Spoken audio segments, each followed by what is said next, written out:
What was that? That was an interesting sound. Yeah, it was. Welcome back. You're on IPL Radio, listening to Good Vibrations with Mish on this Thursday morning. I have my phone interview on now. Jackie, can you hear me? Yes, I can hear you. Oh, we can hear you too as well. Thank you, Jackie, for being with us. I've got Todd with me this morning, so there's two of us in the studio having a chat with you today. Thank you for being with us. Good morning, Jackie. Hi, Todd. Good morning. What a beautiful day it is. Whereabouts are you this morning? Up in the northern end of Perth, up in Alkimos. Oh, beautiful. Sounds lovely. Yeah, it is a beautiful spot up there. Yeah, we're down Rockingham Way, and it's magnificent weather. There's a fresh chill in the air in the mornings, but I think we're going to get back to 32 today, I think. It's beautiful weather. Yeah, Loving it's it. Stunning. Can you see the ocean from where you are? If I drive to the end of the street, I could. Oh, really? Excellent. Really, really good. Not far. That's right. And well, hopefully you enjoy your day today. But thank you for being with us this morning. What are we going to talk about today? Well, we're going to talk about what it's like to be in the midlife for women. What are midlife women doing? What's happening in their life, and how I work with them and help them. Okay, one question. When you say midlife, you're talking about 50s plus, right? How can that be mid? Because none of us are going to get to 100. Well, sorry, most. This is the thing. So 50 plus was on, that's on my banner. And then I've had a lot of women talk to me and say, I'm not 50 plus, but I'm midlife. So I'm listening to my audience and I'm listening to the women. And even just the other day, my hairdresser said, I'm not 50 plus, but I'm definitely midlife. Okay. There you go. Okay, I'm listening. There you go. That's interesting. Okay, well, that had to be, but I am 50 plus. Me too. plus. Yeah. I'm heading towards the 60s now, so that's a bit sad. But anyway, I'm happy to be here, and I should be proud to be here still. Because a lot of people don't get that opportunity. So what is it that you do exactly for us 50 pluses? Okay, the 50 plus women, or if they want to call themselves a midlife woman. Yeah.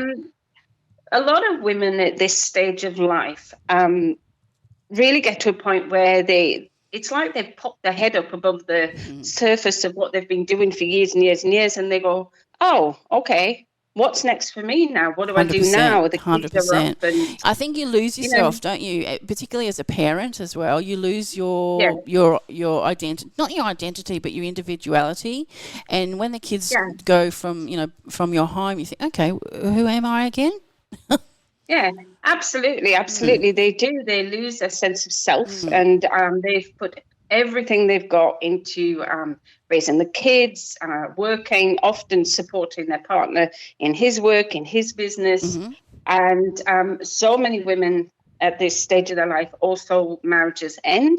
They've hung in there for the kids. No, we don't want to know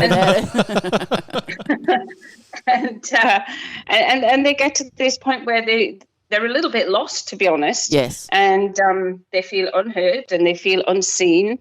On the employment front, they're often overlooked. Yes. Even though they've got these amazing qualities. Yeah, definitely. Skills and attributes and experience, and they've got this inner knowing, and you only get that inner knowing when you've lived the years, when you've done the work. Exactly. We've got so much to offer because we have that lived experience. We're mature. We've got more time on our hands. We're a perfect stage in our life to be given a business, like we've got so much we can offer now at this age, but yet they still want the 20s, the ones that have to have babies and all that sort of stuff. And I think often, women, not often, always women in 50 plus women have got so much to offer, teams, so much to offer, organizations and companies, and many of them now are looking at the job sector and going, I don't want that. I want to work for myself. I'm good at this. I'm good at that. And I want to teach people art. I want to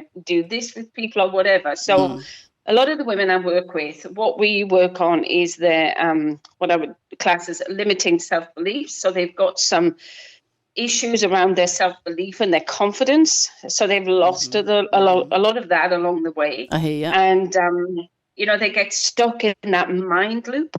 So often, as we talk to ourselves, obviously we've got that internal narrative. We call it sometimes the monkey mind or the busy mind or whatever. And for women of this age, 50 plus, who are wondering, what the hell's next for me? Where do I go from here? And what do I do? They have a lot of thoughts spinning in their mind, and they can get stuck and trapped in the negative ones. Yep. As in, what do I do now? Who's going to want me now? And then they start comparing themselves to younger women or women who seem happy in their relationships or whatever it might be. So they get stuck in this negative narrative.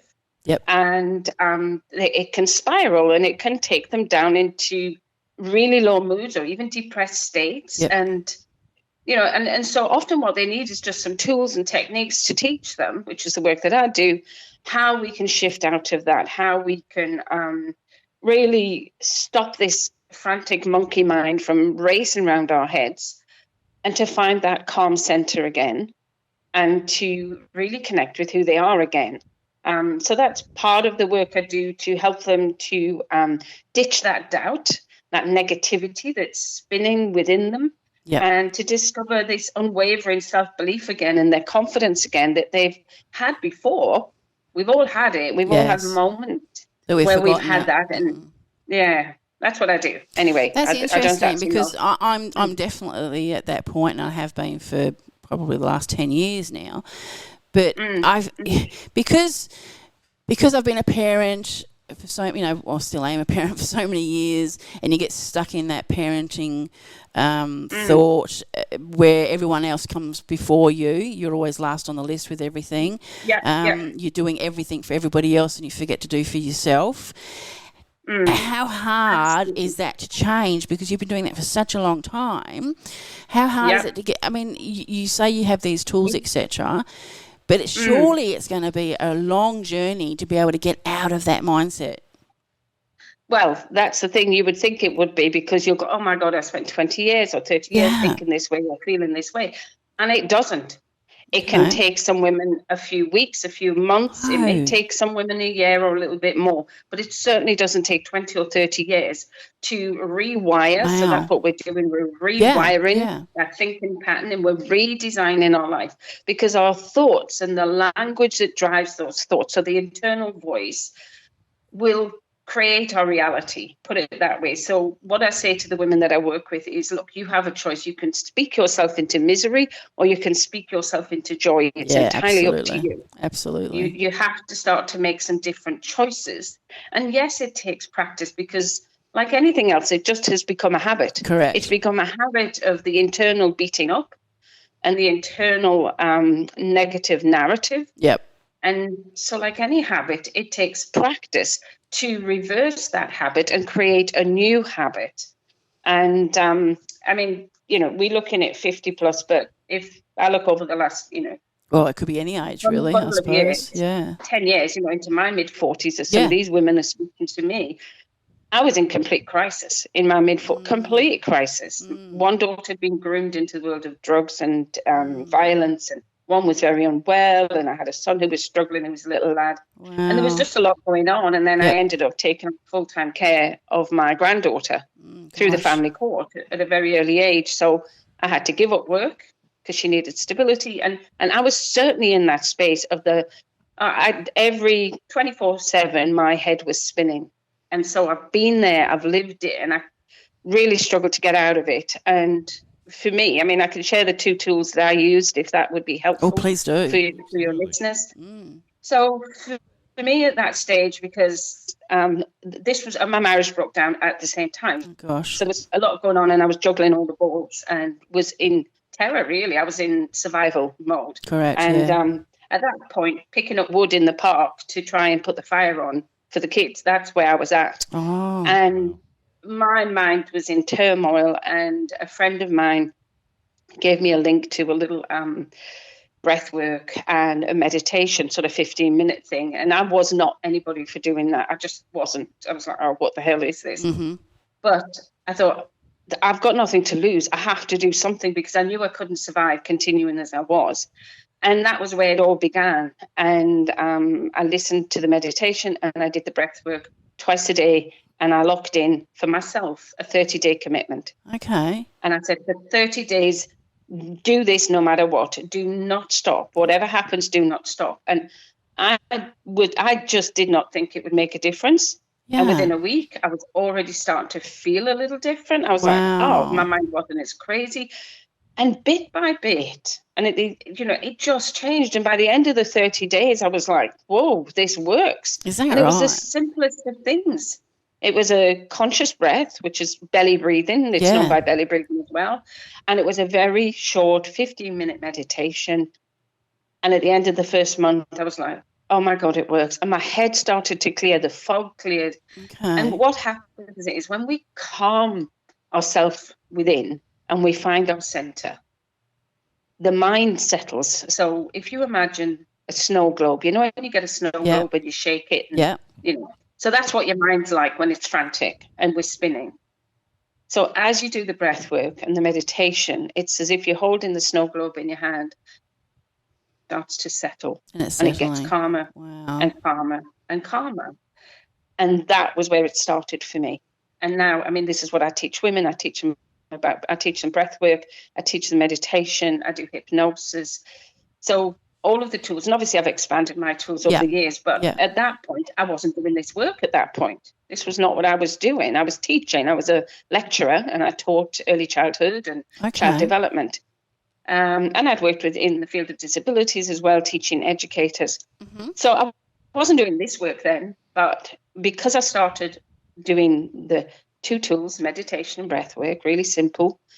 And then after the first month, I just thought, let's do another month and another and another. Okay. And that's what I did. And, multiple years later, I'm still doing it every single day. Right? I will not go a day without it. Will not. I don't know whether you know my journey. Yeah. I'm struggling currently with my mental health. I have for years, but at the moment I'm in a bit of a spot. But people have told me to do my breath work. I've actually got an app on my phone for breath work. And I'm like you in the very beginning. It's not going to work. I haven't got time. What a load of rubbish. It's never going to work. So you know what? Today, and I'm going to tell everybody, all my listeners today and myself, I'm going to do 30 days of the breath work twice a day. Yeah. And I'm going to see, because I've got nothing to lose, right? I've got nothing to lose. Nothing to lose. I have it time. Doesn't cost you anything. No. So exactly. I'm going to give it a shot. I'm going to give it a shot for 30 days, and I'm going to get back to you to tell you how. So maybe we can do this interview again. Going to get back to you and let you know how I feel after that 30 days.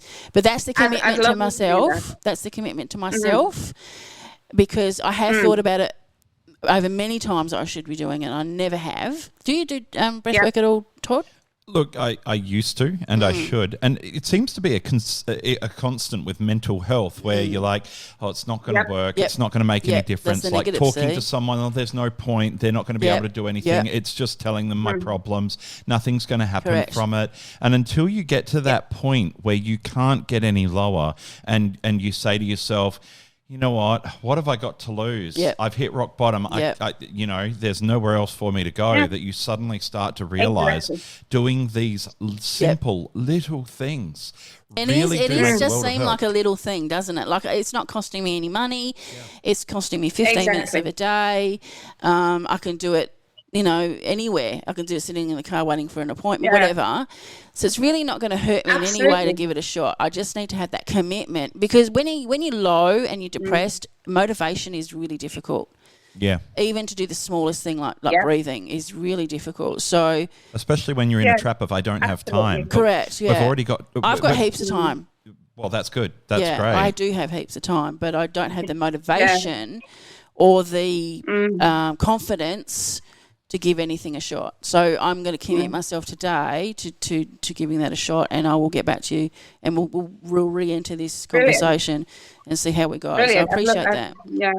But I do have one on my phone, and I'll give that a shot. And I love that it's something that you don't have to have that confidence to do. Like going and talking to someone, you have to have that confidence or get over that nervousness. Do you know what? I've actually got to open up to someone. I've done that before, and I walk in there and they go, oh, how are you going? Oh, yeah, I'm fine. And then I tend to, because I don't know them, I tend to have that mask still on. Close up. No, not so much close, but I have that mask on, so I don't really release the negativity that I'm building up. Yeah. I tend to do that mask thing again. Yeah, I'm fine. Everything's okay. I'll be all right. Blah blah blah blah. And, I'll cope. And I'm not. This is my opinion, and what's happened to me. I don't tend to get anything out of that because I'm not being my true self, which I'm not most of the time. So for me, talking to someone, it hasn't helped me in the past.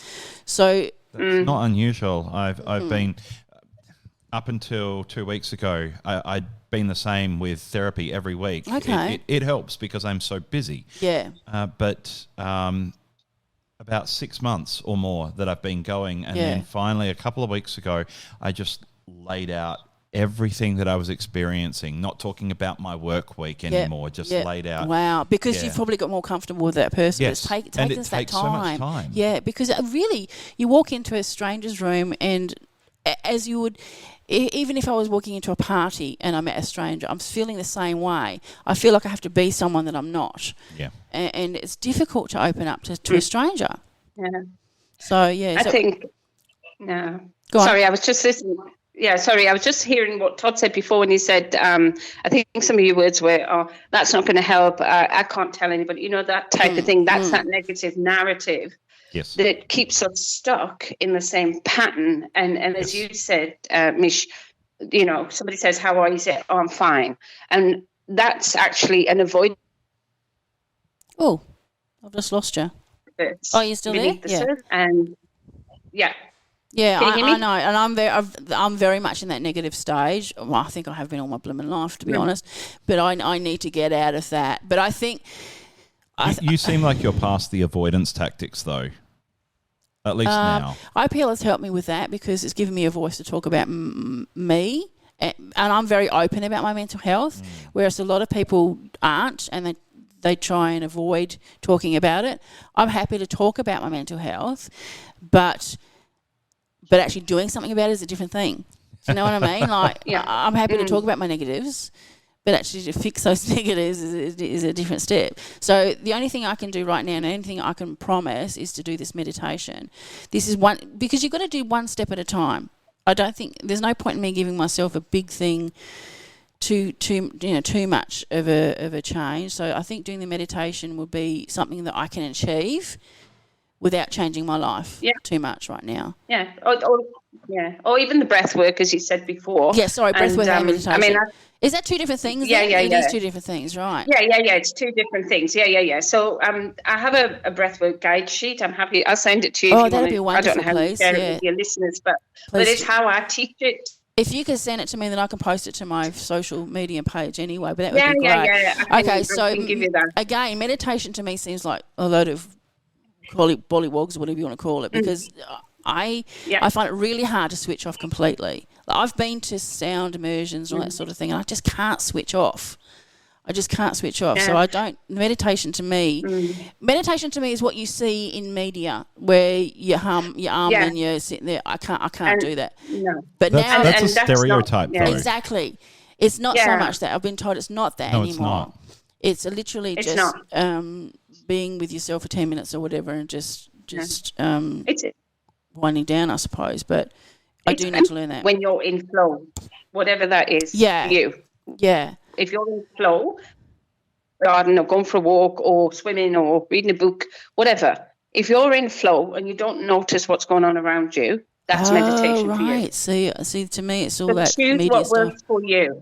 Okay. Choose what works for you. It's certainly not sitting down with your legs crossed.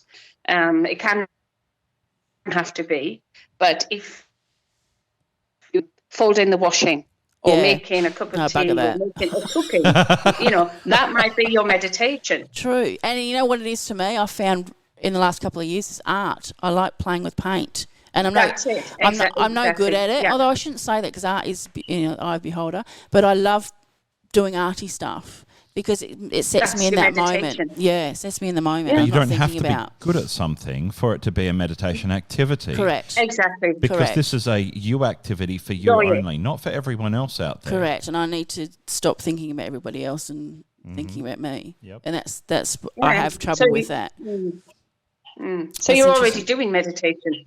Really? There you go. And I never thought about it like that because it is that stereotype where I think I've got to sit there cross-legged, which I can't anyway. No, absolutely not. No. It's whatever you're in flow with. Whatever you do that makes the rest of the world disappear, even if it's for 5 minutes or 10 minutes, That's your meditation, whatever it is. I should point out that if we're meditating whilst driving, 1, we should be aware, and 2, we should probably be good at it.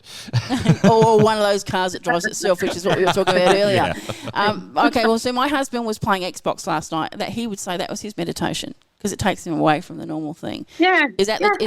Is that real or not?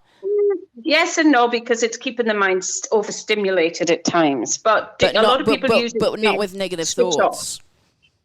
Pardon? But not with negative thoughts. He's not in his life. He's not worrying about things that are happening in his life. He's worrying about the person and a lot that of he's people shooting use on. They could use it to chill out, but whether it's meditation is debatable because the mind's keeping it busy. It is still active. Okay, I'll tell him that's not meditation. He can't get away with that one.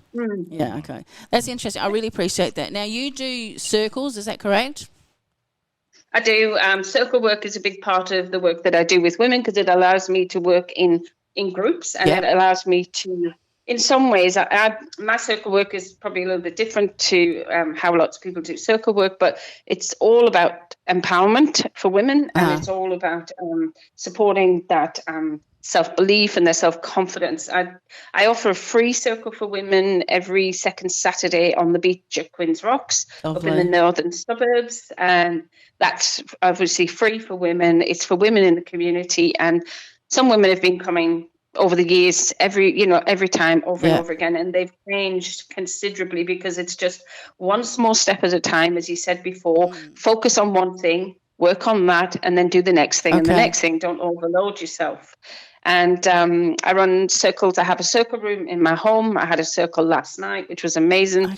And we did a past life journey in that one. So I do some different types of things in circle that help to empower women. So the journey those ladies are on is called the Big Dream Journey. That's what they're doing. And then I've got plans for new, bigger circles. That's virtual, amazing. Which I've done before. So that's what we do, I have been on a spiritual retreat once before, and I learnt a lot from that. In actual fact, there was a lot that I was a bit scared of that I found out about my past life. But and I didn't know whether to believe it or not, and I still question it. But it is an exciting journey to be on. And they do circles down here Rockingham Way, and I've always wanted to go, but hold myself back, and I do that with everything. I think unless you try it, you don't know. And I think just try it too. There might be different facilitators do it different ways, different practitioners do it different ways. So I think energetically, immediately, if this is the right space for you. For sure. Does it feel safe? Is it giving you what you need? And I also, as you mentioned retreats, I do retreats. I do one retreat a year, sometimes 2. But I do a retreat for a select, like 10 women. Yes, so it's quite small. It was very small what I went to, So that works really well. And that's normally down Yallinop Way. Okay, so we'll be doing that at the later part of this year. Oh, awesome. Well, let me know about that as well. But I find also you've got to, it depends on the facilitator as well that's running them. Yes. You have to have sort of a rapport with them. So, it would be interesting to see. Yeah, let me know about what you do. It would be great. Okay, so what we've learned today is that I'm going to do my breath work. I think I'll do my breath work. I think I'll do my breath work for 30 days, and then I'm going to send you the sheet. Send me a sheet, and then I'm going to kick in with the meditation after the 30 days. I think because I think I need a what's that one where they talk you through it? What's that called? Guided meditation. I mean. The guided meditation. Yeah, because I really wouldn't know what to do. So I'm going to dedicate myself to the 30-day breath work, and then I'm going to kick into the 30-day breath work plus the meditation after 30 days. And I think I'll do that and see how I feel and see how I go. And then depending on how positive I feel about it, you never know where I might be after the 60 days. See what happens. You'll be surprised at what can change in such a short space of time. And it's amazing. And excellent. Instead of problems, you start seeing possibilities, which is amazing. That would be a life changer, an absolute life changer. The all new and improved mesh. Oh, wow. You know what? It's taken so long, and I wish I hadn't left it so long. But so how do people get hold of you if they want to get hold of you, Jackie? They can contact me. I'm on Facebook, so it's they can look for Jackie Rowe on Facebook, and My surname is Rowe, so Jackie Rowe on Facebook, and my business is Focus Coaching, so they will see that on there as well. I have my group, which is, I've just changed it slightly, so it's Motivated Midlife Women who are ready. I think that's better than the 50 plus. Exactly. It feels better. Energetically, it feels so much better. So it's Motivated Midlife Women who are ready to ditch the doubt and discover unwavering self-belief and confidence. I love that. Absolutely love that. It's really good. Especially that you've coined it as midlife. I mean, my wife isn't 40 yet, but you can laugh at this, but she refused to let me get a convertible because she didn't want a midlife crisis husband. So, I mean, I'm 42, so yeah, it gives you an idea of her definition of what midlife is. Exactly. You know? Well, that's it. Exactly. So the woman gets to choose. I'm in there or I'm not in there. I'm not dictating it by a year, which felt a lot better energetically. Interesting question. Do men hit their midlife before women hit their midlife? Oh, this is a whole new different line of conversation. Oh, that's a whole new subject. That's a good one. Table that for next week. Yeah, I reckon. Thank you so much, Jack. I really appreciate you spending the time with us today, and we will get back to you, and I will have you back on and let you know how I've been with my breath work. So I appreciate that, giving me some motivation today. Have a great rest of your day. What have you got plans for the weekend? Anything exciting? I'm doing some planning for some training I've got coming up with, because I work in corporate, so I've got a team coming up as well. So I'm doing some work with them, but it's always the same. It's always about self-empowerment. That's great. I love it. And I feel very connected. I feel like I have a bit of a rapport with you. I feel comfortable talking to you, which is really good. Oh, beautiful. Yeah. That's nice. And you're a pom. I'm a pom as well, so that's good. Yeah, and I'm so excited that you're taking this challenge on. Yeah. You wouldn't know how excited. I'm like, oh yes. Really? Really? Okay, good. I'm glad you've got more excitement than I do. No, I will. You'll get more excited as you do it. No, I'm going to do it. I promise you I will do it, and there'll be a new me in 30 days. That's it. Thank you so much. Drop it in the group. Yes, I will. I am in the group, and I'll let everybody know how I go. So it'll be let us support you. It'll be the breathwork review. Yes, but we'll support you. Thank you. I appreciate it. Thank you so much. Okay, I'm going to go on to a 80s song because that's my therapy, is my 80s music. Thank you again, Jackie. I will contact you soon, and have a great weekend. Thank you so much. Cheers. You too. Take care. Bye. Anna.